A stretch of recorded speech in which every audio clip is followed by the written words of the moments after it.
बिस्मिल्लाह से इब्तदा है मेरी, सदा खुश रहो ये दुआ है मेरी। अस्सलाम वालेकुम दोस्तों, की हाल चाल? तुम देखते हो लतीफ़ एनिमल टीवी में थोड़ा वीर मोहम्मद लतीफ़ जट। दोस्तों सब तो पहलो साढ़े चैनल ਨੂੰ सब्सक्राइब करो ताकि साड़ी हर वीडियो ਤੁਹਾਡੇ तक आसान तरीके से पहुँच सके।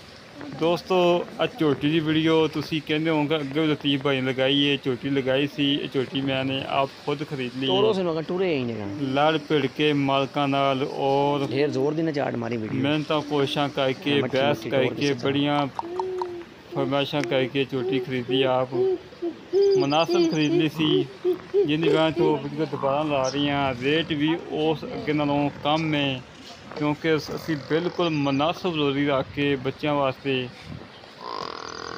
मुनासिब रोज़ी रख के असी चलो झोटी सेल कर देनी इंशाअल्लाह। अल्लाह मेरे हुक्म नाल जिहड़ा अज रेट होएगा और दोस्त भी भज भज के पैन कि लतीफ़ वाकई रेट किया ही और वाकई मालकां नाल झगड़ा करके झोटी खरीदी है। क्या बात है, बिल्कुल ताज़ा सूई है, 2 टाइम चो के तसली करके ली है। और जिहड़ा वीर कवे कि लतीफ़ भाई तेरा तमाद ते लैनी है, चवाई नहीं करनी। अगर जो कोई चवाई दे कोई नुक्स हो ऐब हो कोई घाटा वाधा हो उनका जवाबदार होवांगा। और किसी किस्म का छट्टा फुआर गंढ मलोड़ी किसी किस्म का नुक्स ऐब होया उनकी जिम्मेदारी होएगी इंशाअल्लाह तुहाडे वीर दी। अल्लाह दे हुक्म नाल झोटी दा कद पूरा माशाअल्लाह मालकां दे किले ते फिर वीडियो पा रहे वां कि मगर कट्टा है माशाअल्लाह 5 किलियां कट्टा है। बड़ी प्यारी झोटी है दोस्तों, चेक करो कठ नानिया भी कैली पूरी झोटी मगर पूरा कट्टा माशाल्लाह क्या बात है। और हड्डियाँ वेखो दोस्तों, पुट्ठे वेखो, थान वेखो माशाल्लाह बड़ा लाजवाब लगा है। इस झोटी डिमांड अज हैगी है फाइनल डिमांड अगे मालकां ने डिमांड करवाई सी 3,45,000। उन्होंने कुछ मजबूरी सी जिन्होंने उन्होंने झोटी सेल की है, मैं आप खुद ली है। झोटी की अज डिमांड हैगी है फाइनल डिमांड है क्योंकि हमेशा तो डिमांडा वो करी जिहड़ियां लै लैनियां होंदियां। इनकी डिमांड हैगी है 3,10,000 रुपया। 3,10,000 35,000 रुपया दोस्तों की खातर मेहनत कोशिशां और लड़ाइयाँ झगड़े करके 35,000 रुपया छड़वाया।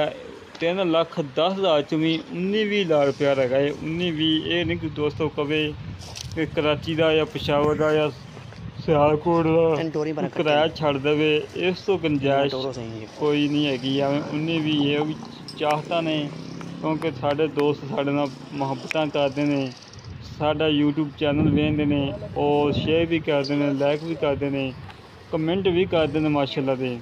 उन्होंने चाहता ही होनियां जिहड़ियां भी होइयां इंशाअल्लाह। बिल्कुल मुनासिब रेट किया है और 12 लीटर की गारंटी है। कोई वीर आके चौक के तसली करके लै जाए, जे अपने वीर के तमातल यानी मेरे तमातल लै जाए, कोई नुक्स हो ऐब हो उनकी जिम्मेदारी होएगी क्योंकि हमेशा तो असी चीज़ लईदी है बिल्कुल खड़का के लईदी है, सोना करके लईदी है क्योंकि बेचनी सौखी होंगी। कोई नुक्स हो ऐब हो कोई वीर दूरों चल के आता है उनके वास्ते टेंशन बनती है और सानू भी टेंशन बनती क्योंकि साडा म्यार खराब होता है। तो दूसरे नंबर वाली दोस्तों आ झोटी है, ये भी असी अज आप खुद मंडियों खरीदी है माशाल्लाह। बड़ी प्यारी झोटी है और माशाल्लाह थान थून चवाई की है, पास किते हैं बिल्कुल ओके आ, कोई गंढ मलोड़ी नहीं, कोई छट्टा फुहार नहीं, बिल्कुल पास साफ है। मालका ने क्या साडा आई डी कार्ड लै जाओ, साढ़े को स्टाम्प लखा लो। 14 लीटर की गारंटी है,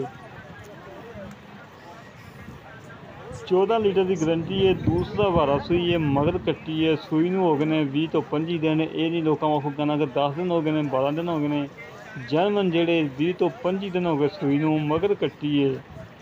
दूसरा वारा सूई है, थान माशा चंगा लगा है। इस झोटी डिमांड हैगी है 3,55,000 रुपये की डिमांड है। 3,55,000 चो 19-20 लाख रुपया रही है, ज़्यादा नहीं। जेड़े वीर नूं तुम्हें झोटियां पसंद आवन साढ़े नाल राबता करे 0308 65 30 668 0308 65 30 668 एक कॉल नंबर है, व्हाट्सअप नंबर है। ਮਾਸ਼ਾਅੱਲਾ ਹਮੇਸ਼ਾ ਤੋਂ ਸਾਫ ਸੁਥਰੇ ਸੁੱਚੇ ਖਰੇ ਜਾਨਵਰ ਲੈ ਕੇ ਆਈਦੇ ਨੇ। ਫਿਰ ਦੋਸਤਾਂ ਨੂੰ ਪਤਾ ਲੱਗੇ ਕਿ ਵਾਕਈ ਲਤੀਫ ਬਾਈ ਨੀਲੀ 'ਤੇ ਕੰਮ ਕਰ ਰਿਹਾ ਹੈ ਔਰ ਨੂਰਸ਼ਾਹ ਦੇ ਏਰੀਆ ਹੀ ਕੰਮ ਕਰ ਰਿਹਾ ਵਾ, ਸਾਫ ਸੁਥਰਾ ਕਰ ਰਿਹਾ ਹੈ। ਇਸੇ ਤਰ੍ਹਾਂ ਸਾਡਾ ਰਾਬਤਾ ਨੰਬਰ ਹੈ 0908 65 30 668, ਕਾਲ ਨੰਬਰ, WhatsApp ਨੰਬਰ।